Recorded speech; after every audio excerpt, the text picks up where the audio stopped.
What if I told you Marie Curie, the famous scientist, kept a secret diary, one that was banned for 85 years? Not about atoms or radium, but about the soul's journey beyond death. This diary was hidden, erased from history. What truths did it hold that threatened the world's biggest beliefs? Stay with me, because what you're about to hear will change everything. You know Marie Curie as the brilliant physicist who unlocked secrets of radioactivity, a pioneer who changed science forever. But what most people don't realize is that beyond her public persona and groundbreaking research, Curie held a secret passion, one that clashed violently with the mainstream scientific worldview. A passion for understanding the soul, its destiny, and its journey beyond this life. For 85 years, this knowledge was hidden, banned, removed from public archives. It was swept under the rug, dismissed as superstition or madness by orthodox institutions unwilling to entertain anything beyond cold, material facts. But the diary you're about to learn about was never meant to see the light of day. It was a deeply personal record, one Curie guarded fiercely. Why? Because it threatened to unravel everything humanity thought it knew about death, consciousness, and existence itself.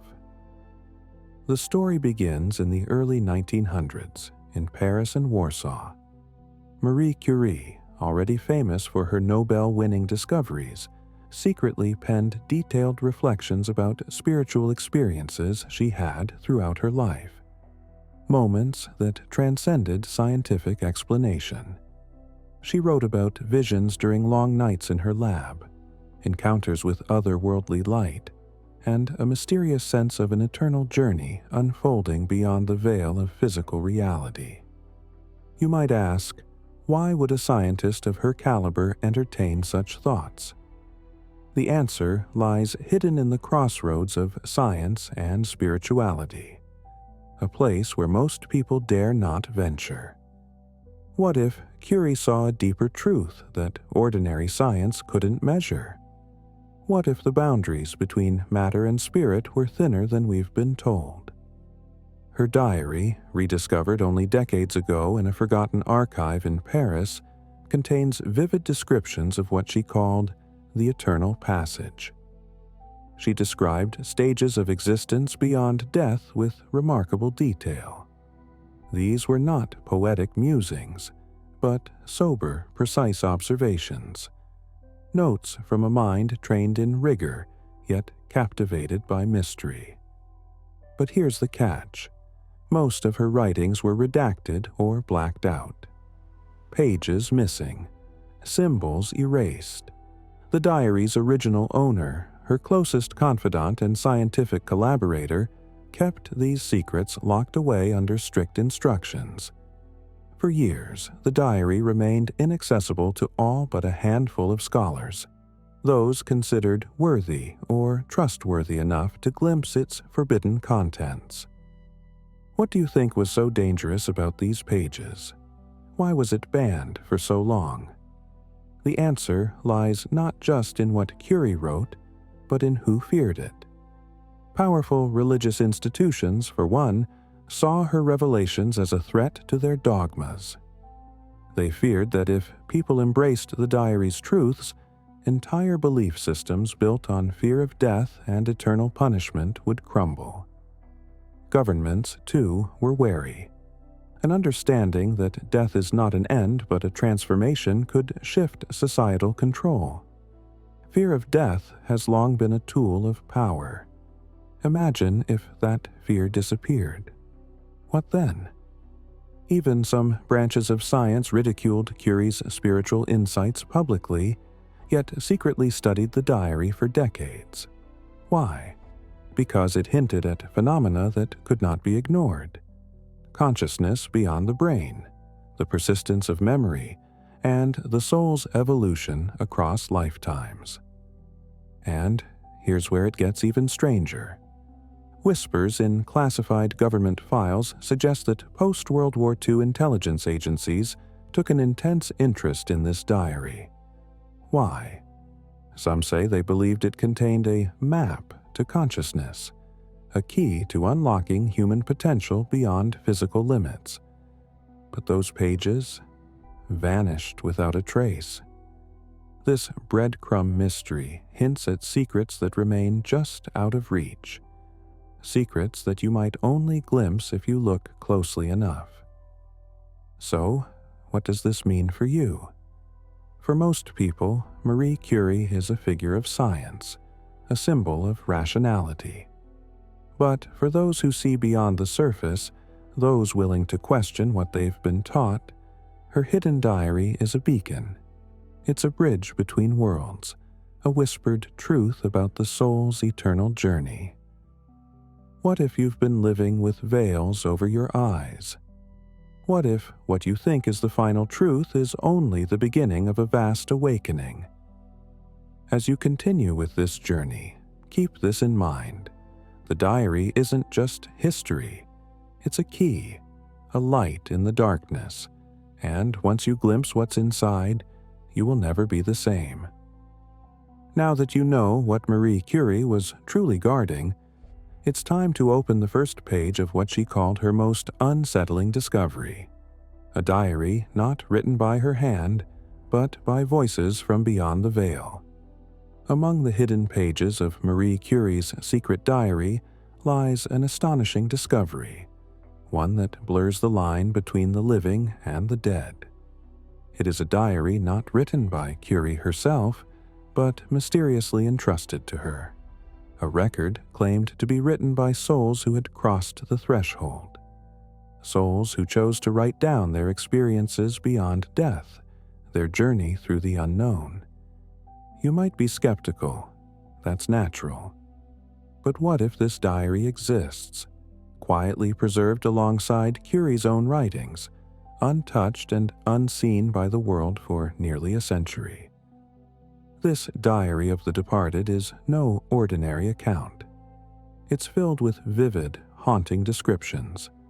Corridors of shimmering light, halls echoing with memories, and spheres of vibrant color that pulse with consciousness.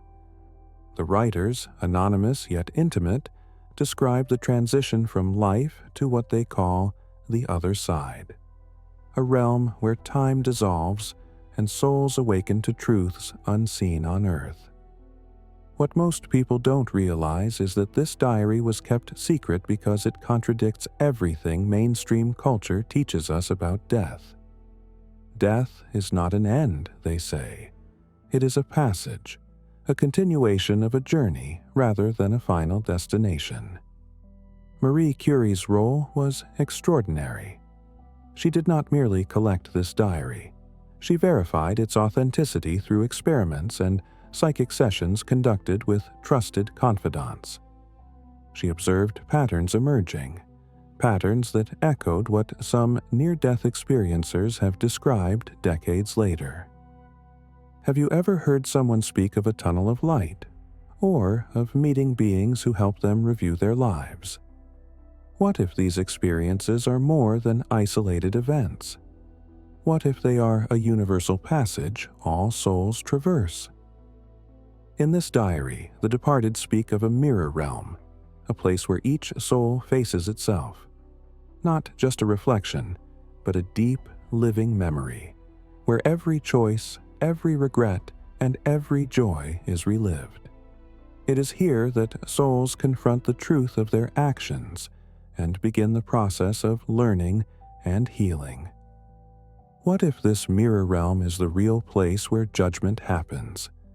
Not in some external court, but within ourselves. Curie's notes describe this realm as both terrifying and beautiful, a vast library of light and shadow where souls sift through their own histories. Imagine walking down endless halls, each lined with shimmering books containing the story of your life, your thoughts, your feelings. You cannot hide from what you find there. The diary calls this the reckoning of memory. But this reckoning is not punishment. It is education. The departed rite of teachers, wise, compassionate beings who guide souls through understanding their lessons, helping them prepare for what lies ahead. Why has this knowledge been hidden? Because it challenges fear itself. Fear of death, fear of consequence, fear of the unknown. The diary of the departed urges us to reconsider everything about mortality. It suggests that the soul's journey is purposeful, deliberate, and ultimately liberating. And here's a breadcrumb for you, a clue to a deeper mystery still locked away in Curie's diary. The writers mention a veil thinner than silk, a barrier between this mirror realm and something beyond, something so profound that even Curie never dared write it down.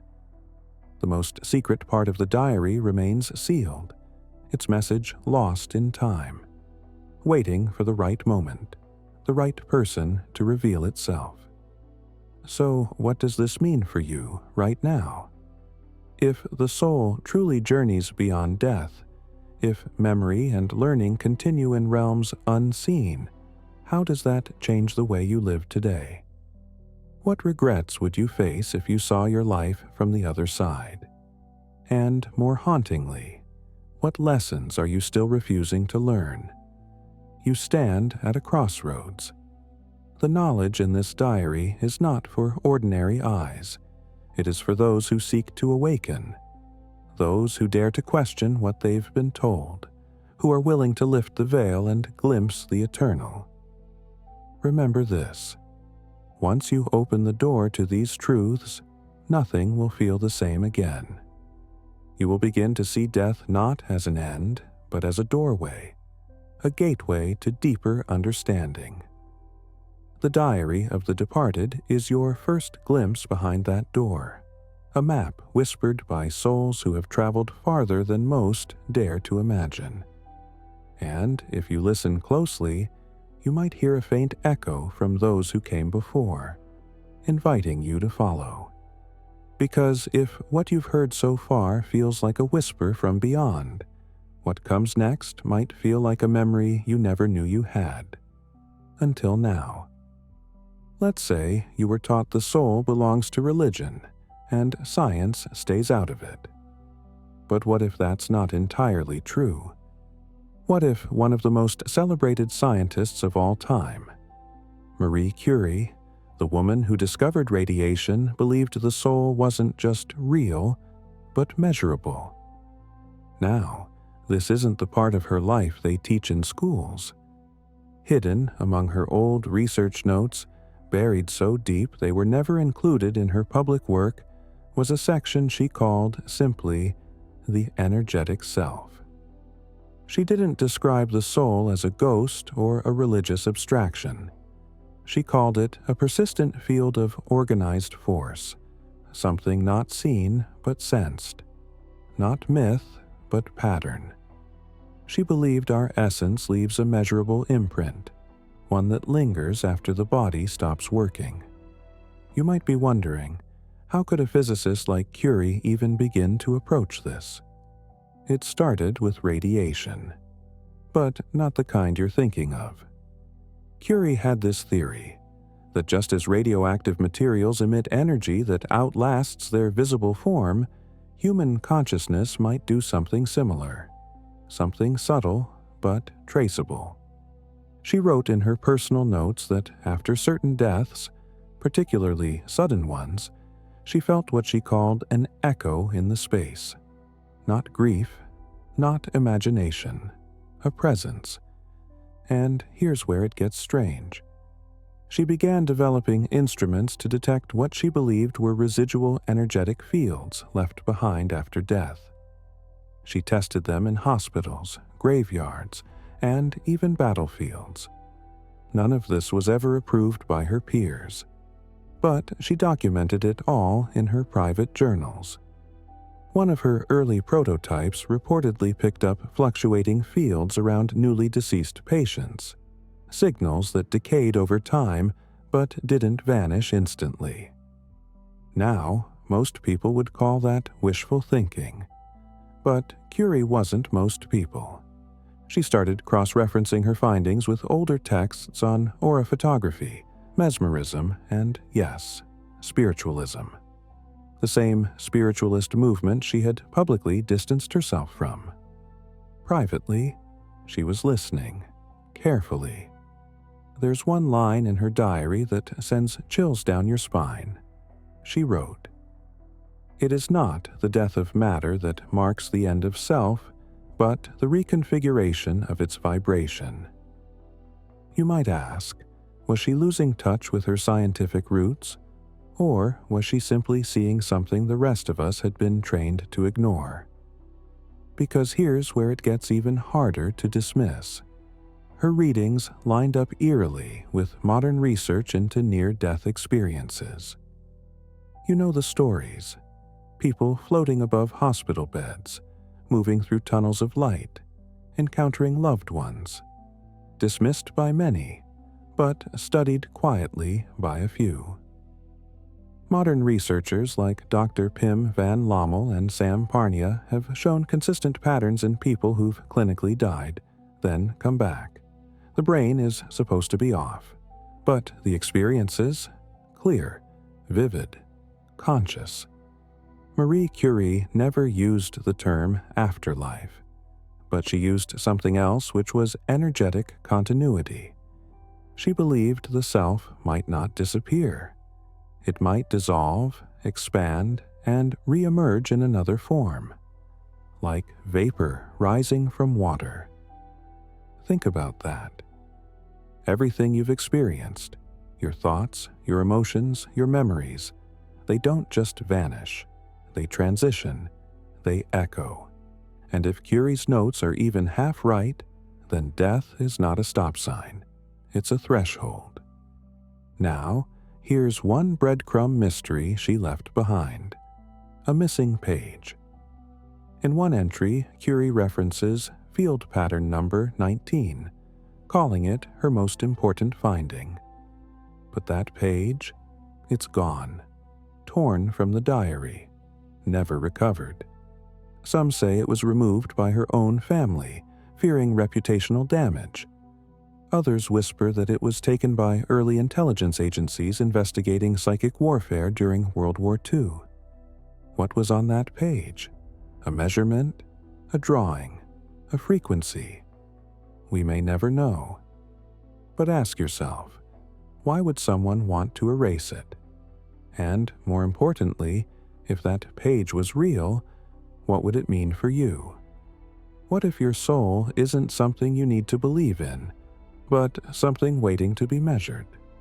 Would that change the way you see your own life, your choices, your legacy? Most people live like the end is final. But what if it's not? What if every moment of awareness you have is stored, recorded, carried? You've felt it, haven't you? That strange moment of déjà vu. That whisper of something familiar in a place you've never been. The feeling that someone is with you, even when you're alone. What most people don't realize is, these aren't just feelings. They might be glimpses, tiny cracks in the veil. And now, with Curie's hidden work beginning to resurface, the veil may not hold much longer. Let's pick up where the veil just began to lift. Because if what you've heard so far feels like a whisper from beyond, what comes next might feel like a memory you never knew you had, until now. After Marie Curie's death in 1934, her personal writings were archived. Some remained sealed for decades, not due to radioactivity, but because of their content. These writings delved into reflections on the soul and consciousness, topics that challenged the prevailing materialist narrative of the time. Why would reflections on the soul be considered dangerous? Because they suggest that consciousness isn't confined to the brain, that death isn't the end. Such ideas threatened established scientific and religious doctrines, leading to the suppression of these writings. Marie Curie's exploration of the metaphysical aspects of existence was a natural extension of her scientific curiosity. She believed that science and spirituality were not mutually exclusive, but complementary in understanding the human experience. Her suppressed writings indicate a profound interest in the continuity of consciousness beyond physical death.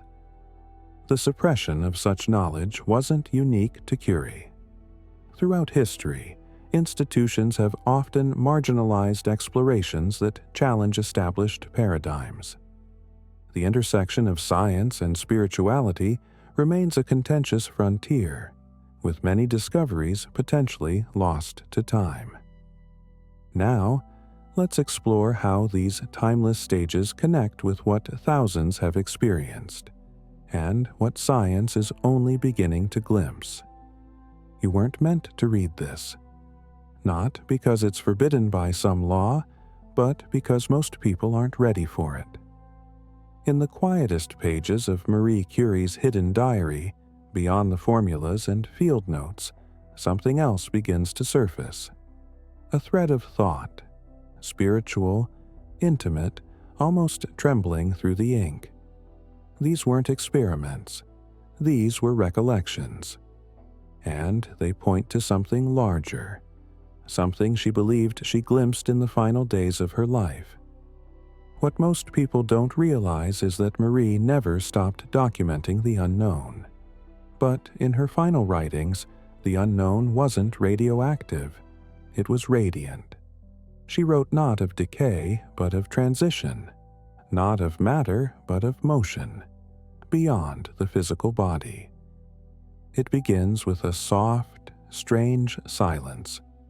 She describes what she believed was the moment of separation. Not death, exactly, but a loosening. A gentle pull, as if the soul was being drawn upward and outward, slipping from the confines of skin and bone. She likened it to waking up from a dream you didn't know you were in. There is no panic in her words, only a kind of clarity. She wrote of being surrounded by a corridor, not walls, not light, but something in between. A folding of distance, she called it. There, colors didn't behave like colors. Sounds didn't come from any source. It was as though reality itself was in mid-transformation, reshaping itself to accommodate something larger than perception. And within that corridor, she felt herself watched, not judged, but observed. Kind, calm attention. It was here she believed one begins to remember, not with the mind, but with the soul. A life unspools before you, not as a punishment, but as understanding. Marie spoke of this stage with unusual reverence. The past returns, not to shame, but to show. Every small kindness, every pain inflicted, every moment you dismissed as ordinary. They echo here, she said.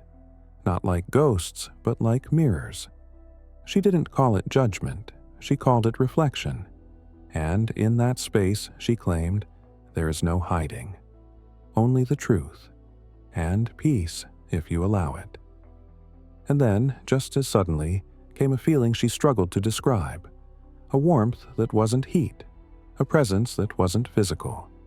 She hinted at reunions. Not metaphorical, but real. People she thought she had lost. Faces that smiled without speaking. There was no need for words. The recognition ran deeper than memory. She spoke of a place where all separation dissolved, where identity was not erased but expanded, where love wasn't just felt, it became the fabric of the space itself. And then almost reluctantly she wrote of returning. Not forced, not commanded, chosen. A pull back to earth, to form, to time. Not as a punishment, but as participation. She believed that the soul, once expanded, returns not to suffer but to grow, to refine, to continue, What if she was right? What if the moments you think are endings are really thresholds? The language in her diary doesn't preach. It doesn't demand belief. It invites curiosity. And when you read her words, when you let them sit with you, something strange begins to happen. You don't feel scared. You feel seen. Because what she described, this journey of the soul, it mirrors what countless others have whispered after their near-death experiences. Different cultures, different religions, different lifetimes, but always the same echoes: light, review, peace, choice. How could they all be imagining the same thing? Unless, perhaps, they're not imagining it at all. Could this journey be universal? Could it be that each of us, yes, even you, have walked this path before? What if every heartbreak, every triumph, every confusing detour in your life right now is part of something larger? A curriculum written by your soul long before you ever took your first breath. And what if you chose to forget it, just long enough to learn it again? These are the questions that haunted Marie's final pages, not in fear, but in awe. She believed that reality wasn't a fixed structure, but a veil, and that every now and then the veil thins, just enough for someone to peek through and remember. If that's true, then the diary isn't just a relic, it's a roadmap. And the path it reveals? It doesn't end in darkness. It begins there. Now, before we dive deeper, pause for a moment. What does it mean when the most vital part of a discovery is deliberately hidden from you? Let's explore the shadows where this forbidden chapter lives. Something about Marie Curie's diary didn't make it into the archives. One whole section, a chapter that simply vanished. People say it described a place beyond anything anyone's ever dared to imagine. A realm where death itself loses its grip, where the boundary between life and what comes after dissolves completely. Why would something like that be erased? Not because of radioactivity or secrecy over scientific data. Number.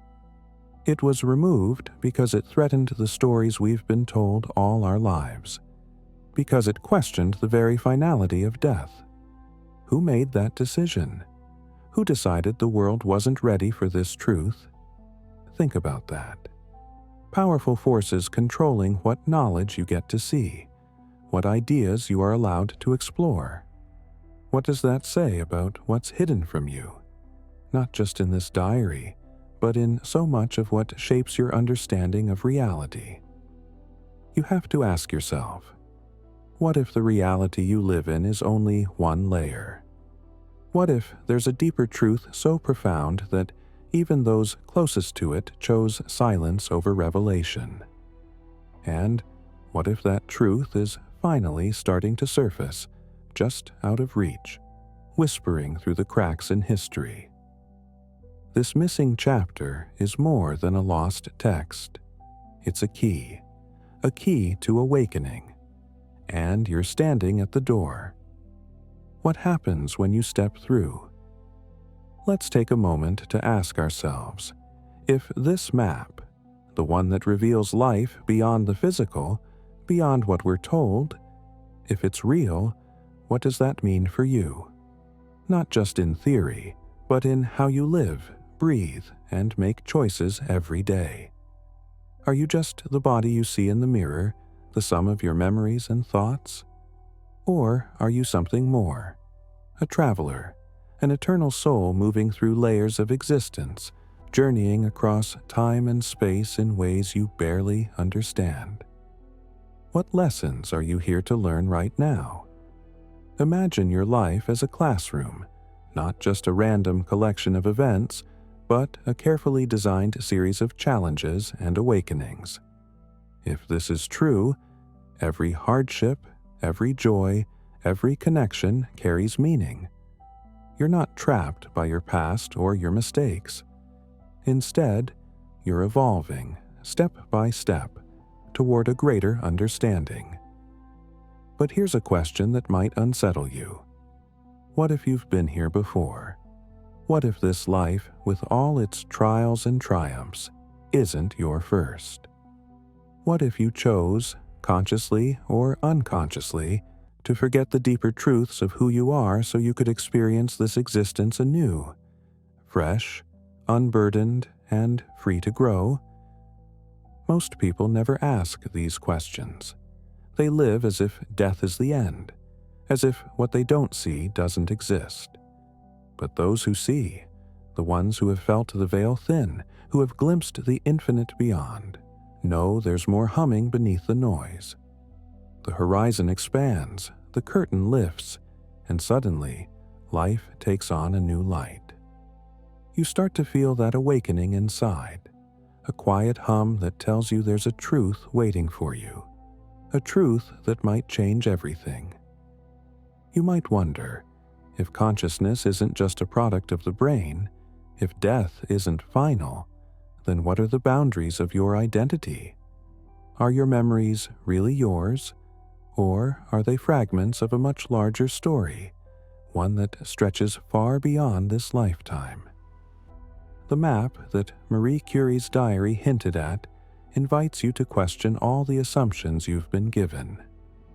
Freedom, true freedom, comes not from external circumstances but from knowing who you truly are.